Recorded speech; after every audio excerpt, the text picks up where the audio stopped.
know, it may just be me, but I really got a feeling like we could catch fire and have a great season, huh? Now, who's with me? Woo! The electric in the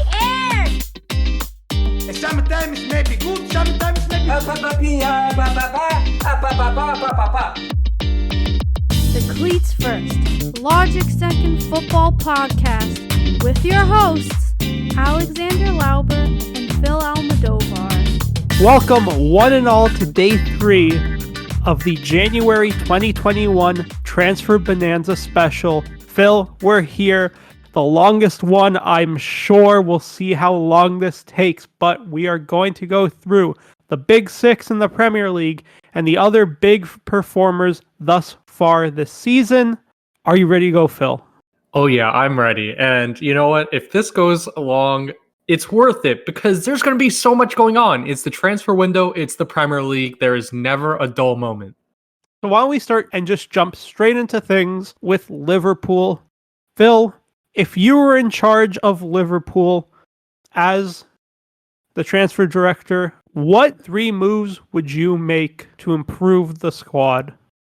I would, first off, sell Divock Origi. There have been a lot of rumors surrounding Origi leaving the club, either on a swap deal or just on a straight cash for player transfer. I think it's a good idea to let him leave. They really haven't used him that much. And now with Diogo Jota in the club, is he ever going to play? Probably not. Secondly, I would work on signing Lautaro Martinez. He will likely be leaving Inter at some point. Why not have it happen in January? Why not come to Liverpool? Diogo Jota is hurt right now. I still feel like this Liverpool team would be a lot better with a striker whose name is not Roberto Firmino up top. A true striker playing that position. I think Martinez could definitely fit the role. I mean, we've seen that he's been good in his stint at Inter Milan. I think he could do well at Liverpool. Lastly, you need a left-footed center back at the club. It's a glaring hole. For what it's worth, I think David Alaba could be a good option if Bayern Munich are willing to sell him and at a decent price. Liverpool, if they capitalize there, could really secure that title. Yeah, I don't know if the title is secured this early and with how crazy this table has been. However, the center back position is truly a concern for Liverpool. 2 of my moves will be featured around it. And let's just start right off with that left-footed center back. I agree. David Alaba is the player to go after. He's a proven top-notch left center back, moving there last season and playing absolutely phenomenally. He'd be the type of player that would be able to put an instant boost into that Liverpool defense and tighten things up. He's rumored, like you said, to be considering leaving Bayern, and if he doesn't re-sign, Liverpool would be a phenomenal destination for him. And if you look long-term, even if he isn't that long-term solution at center back, you can integrate him either at left back as a backup to Andy Robertson, or move him into the midfield where he plays with Austria and be able to contribute on the offensive side, which we know he can do. When it comes to another center back, I'm going to make this a 2-for-1. Like you said, I think it's time to move on from Origi, but it's also time to move on from Matip because he's been a huge liability to that side. The play would be swapping Origi for Kabak, which has been rumored thus far, but also looking to sell Matip and get that liability completely out of the squad, how I would run things in the interim. Play Alaba on the left, Kabak on the right.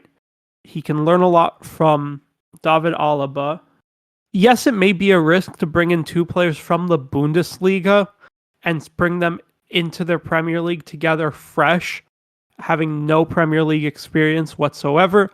But we know that Kabak is a player for the future, just at 20 years old, showing a ton of potential at Schalke.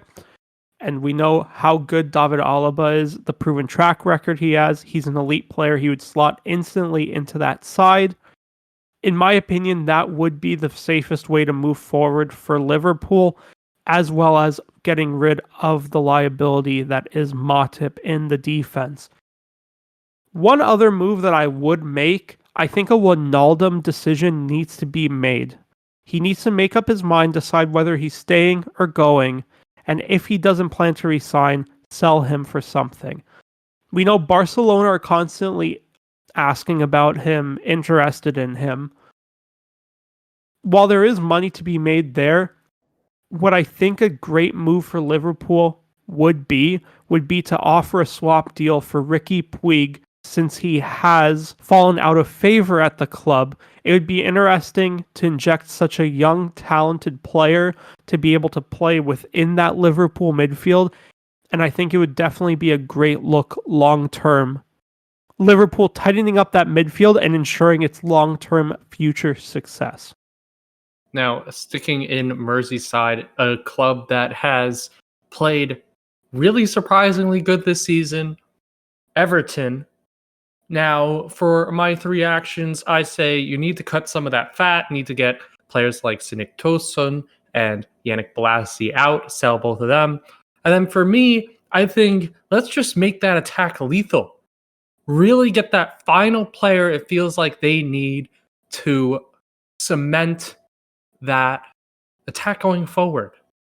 Dominic Calvert-Lewin, Richarlison, and James have all been fantastic in the attack. Alan and Doucouré, good in the holding midfield positions. The defense have been sound so far. The Pickford-Olsen situation is what it is. I think the main thing, let's add Christian Eriksen. Low cost, would fit that mold. You don't have to pay that much more for him likely than you've already spent. And the investment would go a long way to have James, Eriksen, DCL, and Richarlison all together up top. Definitely an interesting look. Now, I agree with you in terms of Tosun and Bolasie. You need to sell off the older surplus who aren't getting playing time and who are clearly out of Carlo Ancelotti's plans. So Yannick Bolasie, Cenk Tosun, Bernard, and Fabian Delph are all players whose time at Everton I think is up. Time to move on. Cash in whatever you can. Now, Everton has been a bit wishy-washy on the right-back situation. Iwobi's even played there as a wing-back. Holgate, Coleman. I think you need to bring in a bona fide starter. And if you look over to the Netherlands, Denzel Dumfries may be your guy. He's sound defensively, has great vision at setting up and contributing to the offense.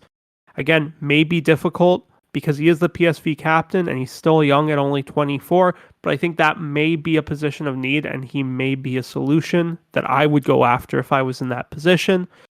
I also think, while I don't think he's a good fit at Manchester United for what they need, and we'll get to that shortly, I think that Daniel James can help contribute to that Everton side. He offers attacking diversity. We've seen James play on that side, and he's a complete opposite to the player that James is. He's pacey. He fits their tactics. He fits that mold of being able to work great on Everton's counterattack, offering something on the right that the players playing there now don't really offer. So I think that would be an interesting short-term addition and diversification as Everton continue to their push to seeing if they can end up in a top position in the Premier League. From there, let's go to London and let's look at Tottenham. Phil, what three moves would you make at Tottenham? Well, I'm going to focus mostly on that defense. I feel like that's still the problem for them. Their attack is sound with Son, Kane up top. I just think that defense still needs some work. If I were the one making the moves, I would probably add another center back for some depth. I know they already have Eric Dyer, Jan Vertonghen back there. I still think that you could add on a Ben White maybe from Brighton if you could pry him from there. A club that has really struggled, is in need probably of some funds. Pay high for Ben White. You're getting a great depth piece there. Also, fullbacks still aren't it for me. Sergi Reguilon has been okay, but you need some help still there as well. Max Aarons could be a team once again. Sticking in England, or a player, I should say, staying in England that you could get for likely not the highest price in the world from Norwich City. He's been fantastic there, as we've known. And also maybe an Mbabu, if you want to look abroad to Germany, a player who's been fantastic defensively. He could definitely help out as well. Lastly, on the selling side, Aurier's got to go. He has been a liability for Tottenham. We've seen it multiple times this season, last season. You need to be able to sell him. Davies needs to go as well. Another fullback who has only provided problems, not solutions. Get those two out. Get a Max Aarons or a Kevin Mbabu in and start the process of really making that defense elite. So I think you do need to sell misfits at the club. However, I wouldn't say Aurier or Davies. I'd be looking at Dele Alli. We know he doesn't fit Mourinho's style. Mourinho just doesn't seem fond of him. His work rate isn't up to snuff for what Mourinho wants out of his players. Danny Rose, seemingly another player that Mourinho isn't overly fond of. And it may just be time, too, to say goodbye to Harry Winks and let him move on to further his career. With Dele Alli leaving the club, Ndombele has had a great season.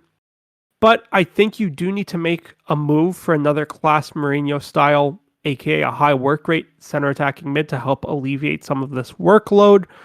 We've seen injury problems with Ndombele, so to avoid that, if I were in the position to make the decision, I would be going after Emi Buendia from Norwich.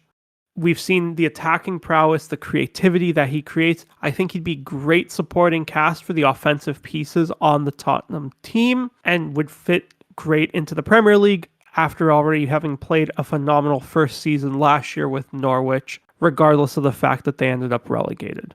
From there, I would move for a midfielder who can help relieve the Højbjerg-Sissoko workload and staying defensive-minded, but someone who can also help contribute offensively. I think Yves Bissouma from Brighton would be that player. Again, more defensive-oriented, very sound, shows great potential. I think he would fit in nicely in that squad.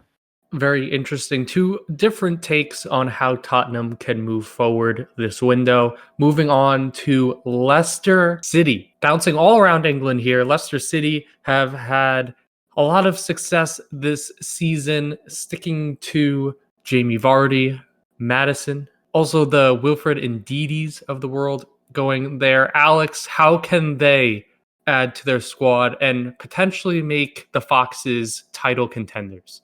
Yeah, if I'm looking at Leicester, one of the first things that I'm seeing that they need, like many other teams to be fair, is a top pairing left center back. When I look at a player who can come into Leicester at a relatively cheap price point, can play a couple of good years of development, and then in a Leicester style, they can flip for a high transfer fee. I see Marco Senesi from Feyenoord as that great fit. 22, he's a proactive defender who steps out of the line while playing a high line. He has great awareness and is able to support when the left back is out of position. He's gotten burned like this before, but I think with either Fofana or Sionchu playing beside him, you should be okay. And again, it adds support, it adds depth, and it's a long-term piece if they choose to make it so. If not, it's a piece that I think will develop over the next couple of years and can be flipped down the line. I would look to sell Wes Morgan, Slimani, and Demarai Gray. With Gray, he is young and has good potential, but he is out of favor and out of contract come June, so it may just be time to cash in on that. Now, I do think it is important to invest in a left back for the future who can carry some workload now. And I think Owen Windall from AZ Alkmaar in the Dutch league would be that option. He's good offensively. He can contribute well. He's pacey. He's defensively sound and aggressive while he's on defense. He fully commits to tackles for better or for worse. And his playing style has been compared to Andy Robertson. Now, the main downfall to his play is his casual attitude once he's been beaten or after misreading the match. But under Brendan Rodgers, that's another player that you'd be able to get the best out of, and that I believe would fit that Leicester team and would help contribute greatly. So, Phil, what direction would you take Leicester City in January? I agree that the first thing I would do is I need some depth at center back. Suyunsu, Johnny Evans, Fofana, they've been great, but I feel like Johnny Evans and Suyunsu still don't do it for me. I think maybe loaning in an Antonio Rudiger to provide some more competition for that role could be beneficial there. I also feel like loaning out some players would also be beneficial. Like you said, Gray being the biggest sore thumb. Young, prolific player, has been there a while, hasn't gotten the starting time he needs. It might become time to just say, hey, maybe we need to cut our losses and sell him. For now, try to loan him out. Lastly, Kasper Schmeichel is starting to get older. Your backup goalkeeper is older than Schmeichel is.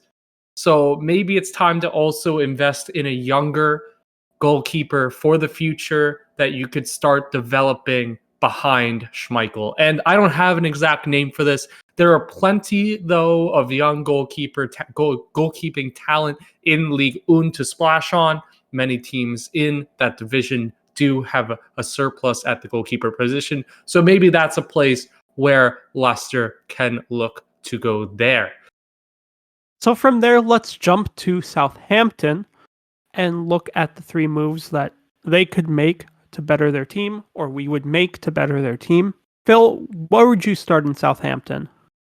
So with Southampton, I know, we could do whatever we want here, but I'm going to say, you have limited funds at Southampton. There's only so much that they're going to be able to do to better the squad, especially in January. I think the biggest thing for me would be I would sell Romeu. I don't think he's the answer, partnering with Ward-Prowse in the center of the pitch. I don't think Armstrong is either, but Armstrong is a nice piece coming off the bench. He still has some years in his prime. I think Romeo is really starting to come out of it. I think Romeo needs to be sold. And the answer there is maybe bring in an Emiliano Buendia.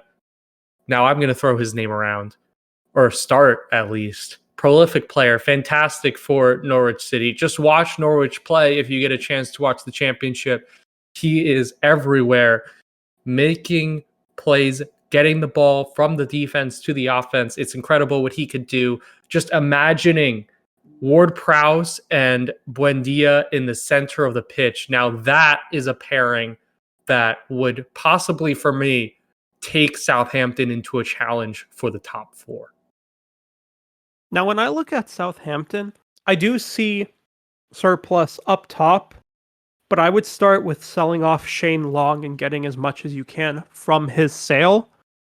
I do think, though, I agree with you that the midfield may need some support and creativity, but I do believe you could find it in the form of Jean Lucas from Lyon.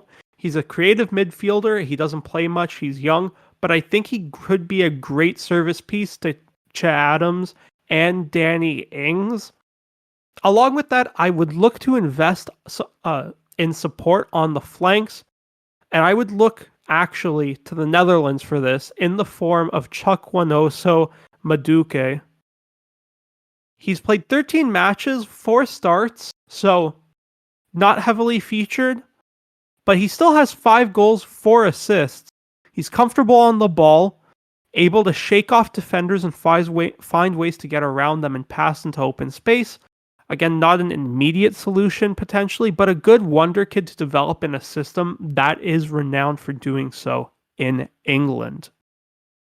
Moving on now to the 2 clubs in Manchester City and Manchester United. There's a lot here. Alex, let's get started on Manchester City. What 3 things can they do to turn their season around? So first and foremost, with Sergio Aguero time nearing its end, and personally, I'm just not overly fond of Gabriel Jesus. I don't think he's the long-term solution.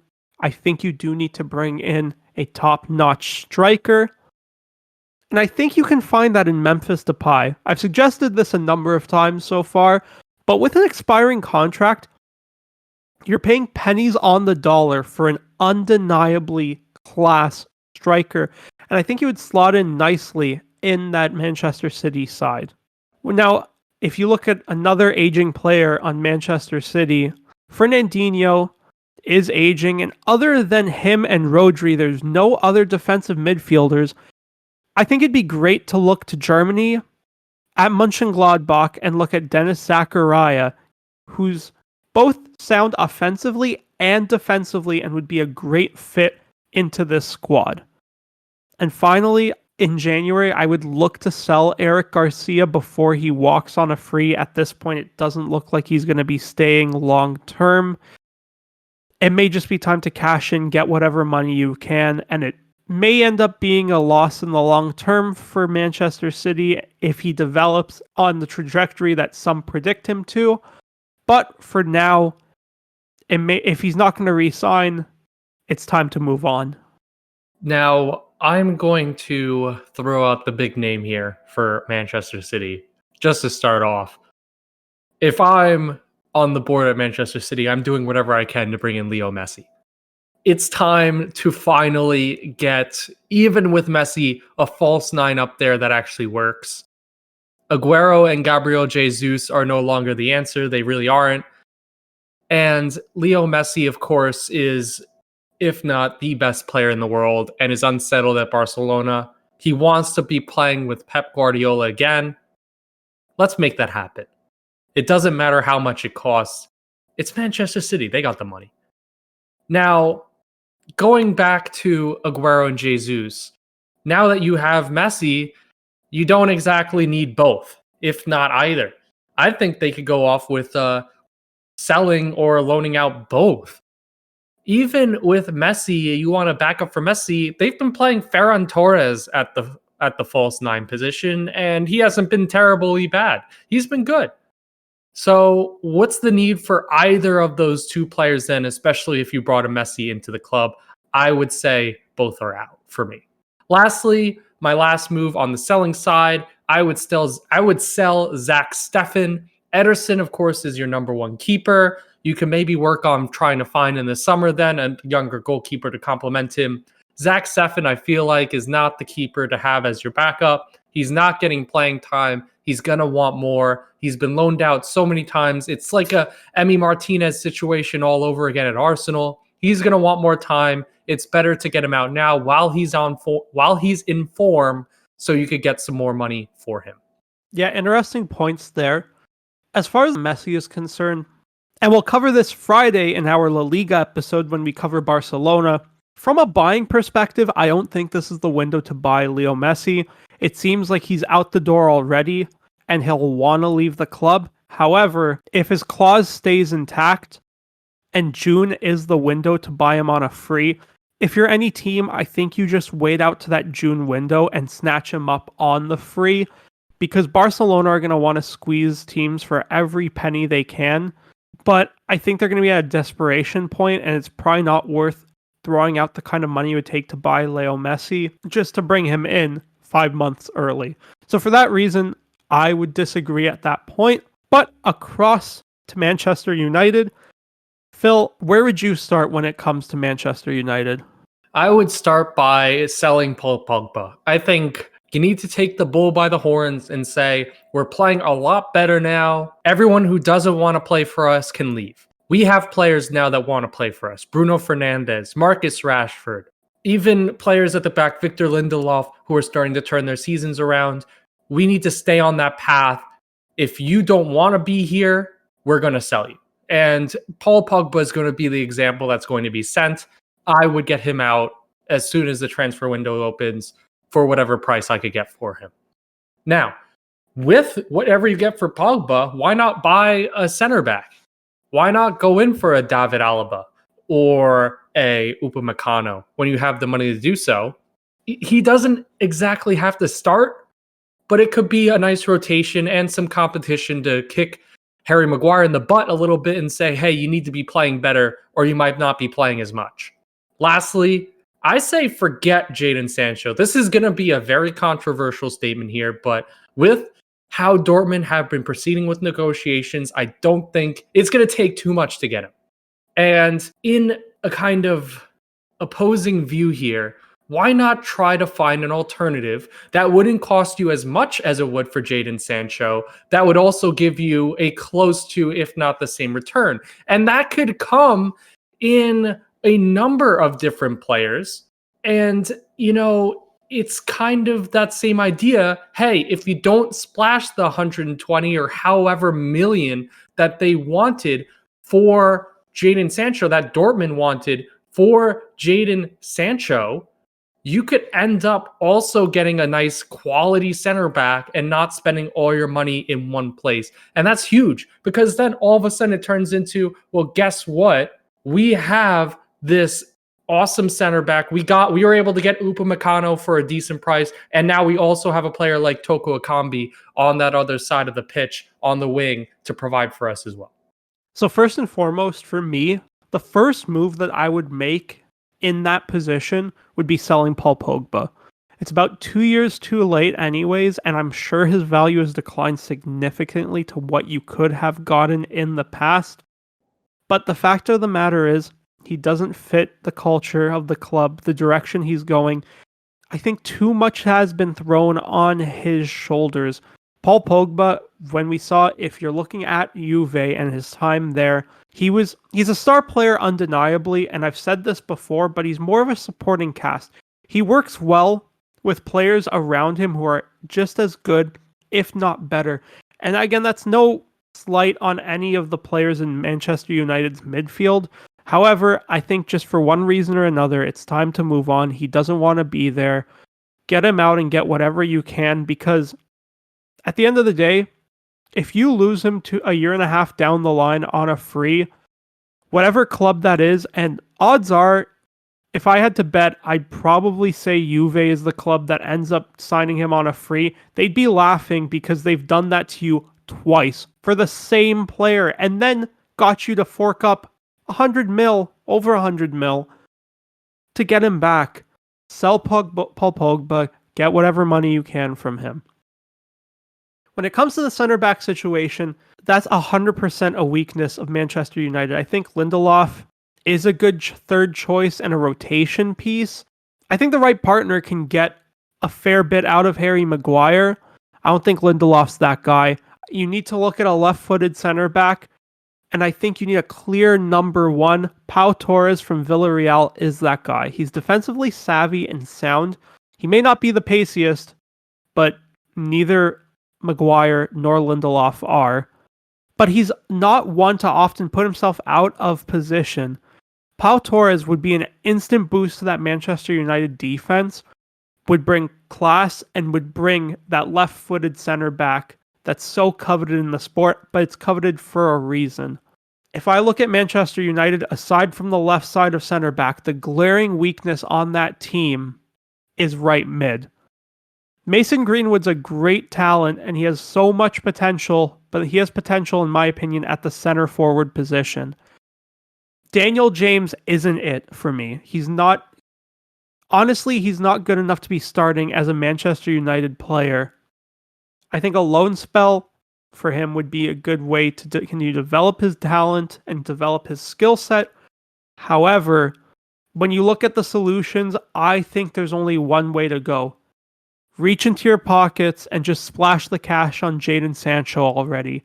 He fits that team perfectly, and could you imagine what he'd be able to get out of Martial and Rashford, and the effect that having him on the right side of the pitch would be able to get from the rest of your offense?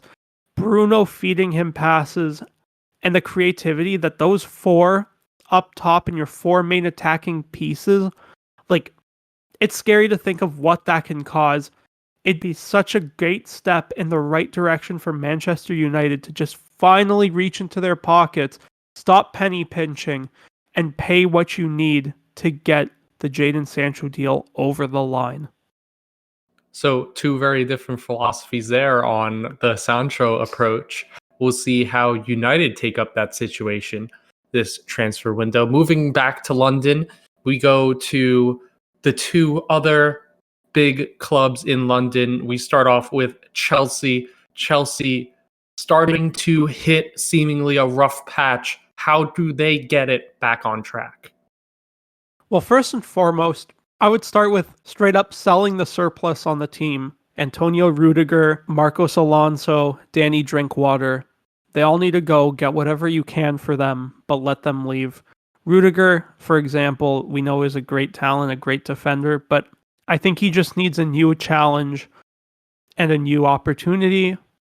Marcos Alonso and Danny Drinkwater in the later stages of their career, I think they can still contribute, but not to Chelsea. I think you need to make loan moves as well to get some of that surplus out, but you have to get Kepa out of the club. Loan him, ideally back to Spain. Let him raise his value a little bit, and then I think you just have to look to the future and look to bring in a backup for Mendy, who he's had his shaky moments, but he's overall been pretty solid for Chelsea. And then I think you have to look to loan out the youth that has not been played a lot, so Billy Gilmore, Tomori. And what I think can address these defensive shakiness and these concerns in the short term is just paying up for Declan Rice. I don't know if you'll be able to get him and prime away from West Ham, but it's more defensive security in a position that is the most suspicious on the field for Chelsea. It tightens that midfield. If you need to play him at center back for whatever reason, you can play him back there.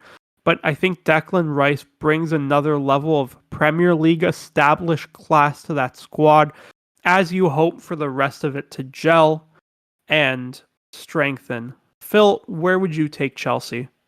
Yeah, now I think Chelsea's pretty much done spending money. I think it's time to do some housekeeping that they weren't able to get to, I feel like, last transfer window. And that begins with trying to loan out some of those players, like you said, that you're not using. Rudiger being one, Kepa being another, Tomori.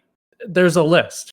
And I feel like maybe selling all of them isn't the answer right now, especially for players that might benefit from a change of scenery, like Rudiger and Kepa, who can really, although they had a little bit of a fall from grace, get back onto the saddle, going to either a team that's lower down in the Premier League or just another league in general, where the pressure, there's not as much pressure as there is when you're playing for a Chelsea squad. And I think just look at what it did for Kurt Zuma. It did wonders, having that pressure taken off of his shoulders, playing for clubs that, you know, if he doesn't have the best performance in the world, it's okay. He can learn from it. It's not going to be thrown all over him by the media, by fans, by everyone every single day. And he's come back to Chelsea now, a new player, and has been phenomenal this season. Now, will this work for Kepa and Rudiger per se? I don't know, but it's definitely a short-term solution. Also, if there's one player I would sell, it's Jorginho. He doesn't fit Lampard's mode of how he wants to play. Conte and Kovacic are the players in the midfield for Lampard. Jorginho just isn't there for me. I think Jorginho should be sold. He needs a change of scenery. His playing his quality has gone downhill as well. We'll see if there are any teams that are willing to pick him up. So from there, let's move to North London, to our club. Phil, when we look at Arsenal, where do you start? And what 3 moves would you make come January? Yeah, so we've highlighted a little preview of what we did in the podcast before. Now I'm going to get down to the nitty-gritty and cut down to 3 major ones I would do this transfer window for sure. The first thing I would do definitely is buy Buendia. This is the be-all, end-all. We need help in that midfield. Buendia is definitely a great start, and even if we don't get funds from Kroenke or from anyone on the board, I still feel like we could still afford him. He's been great for Norwich City. We've said this already.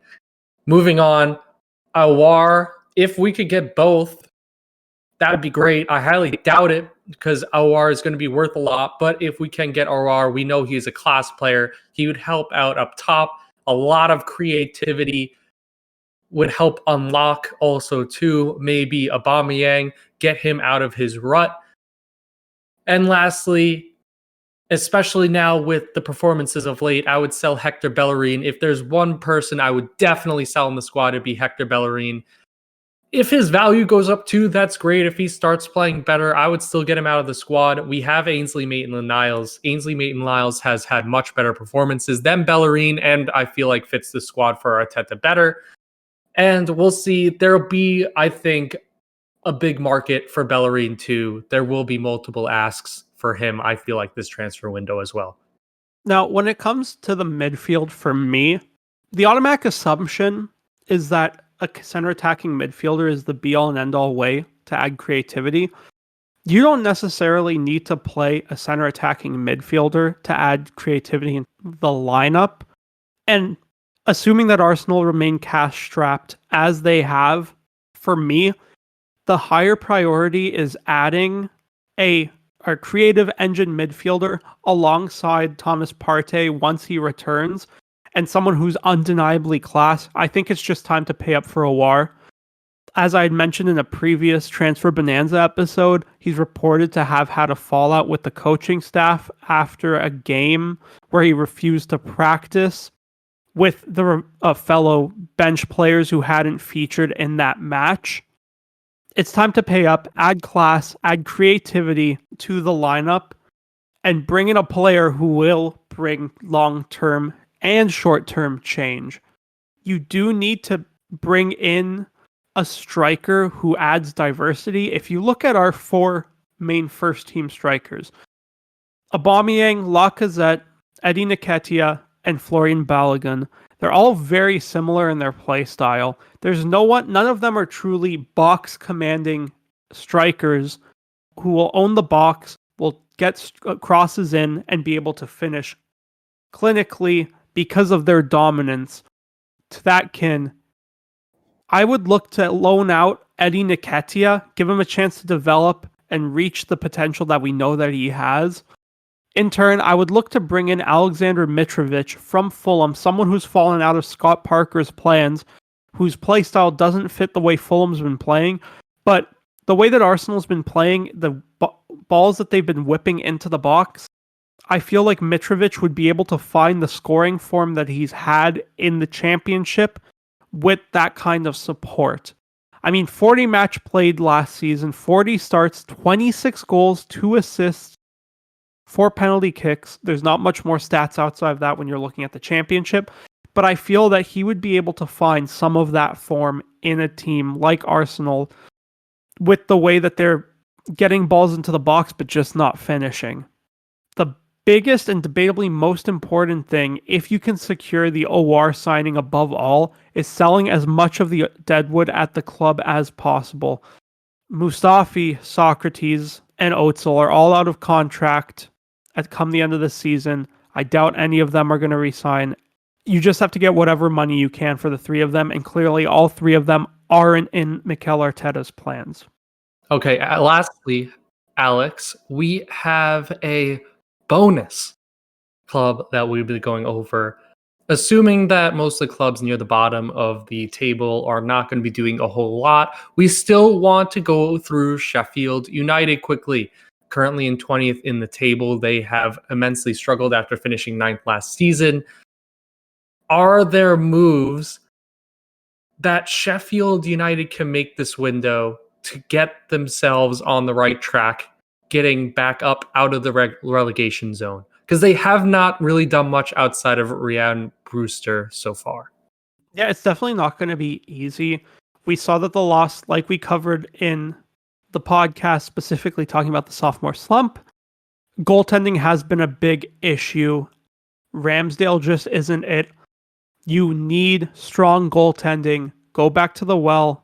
He hasn't featured for Manchester United at all, and I can't see him featuring much aside from cup matches. Try and get Dean Henderson back, whether it's on loan or it's a permanent deal.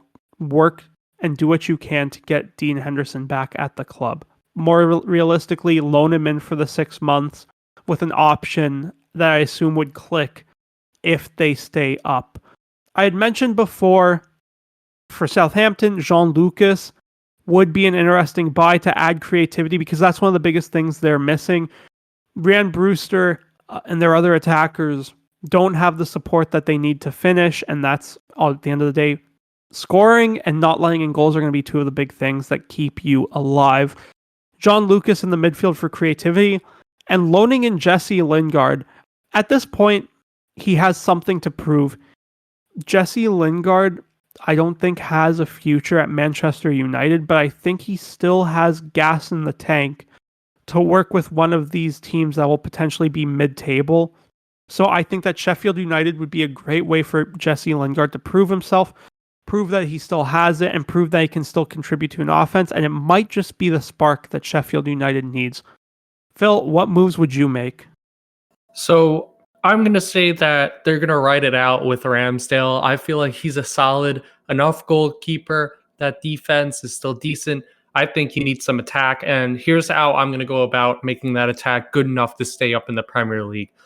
First off, to get money to do all this, assuming that they might need some funds, I would sell Ollie McBurney. You might say that this is counterproductive because he is a center forward, but I feel like of the center forwards, you need to keep David McGoldrick in the lineup. McGoldrick has been fantastic for them. McBurney still has some more to prove. I feel like hasn't been as good as we feel like he should be. Maybe selling him and getting some money for him could be helpful. And using that money then to bring in a Dele Alli from Tottenham, who really has the talent, just doesn't fit with Mourinho's squad. He could be something, especially thrusted into a starting role, that could be a little shakeup that helps Sheffield United up top, a little more creativity. And then to add to the finishing, yeah, McGoldrick is okay up there. But if Manchester City get Leo Messi, and this is all ifs, of course, you could try to say, well, you don't need Gabriel Jesus anymore. How about we loan him in? We'll definitely be starting him. You'll get to see if he's good enough. But Sheffield United need the attack to be better. Gabriel Jesus could directly impact it if he shows his potential, if he's able to put the ball into the back of the net. Dele Alli could help bring the creativity for him to do that. And all of that, who knows, could help Sheffield United get out from the bottom. Well, there you have it. That is several of the Premier League clubs wrapped up and the moves that we would make for them. Tune in tomorrow while we'll be covering the transfer moves that we would make in the January window in the Bundesliga. Thank you all again for listening. And remember, meat first, soccer second.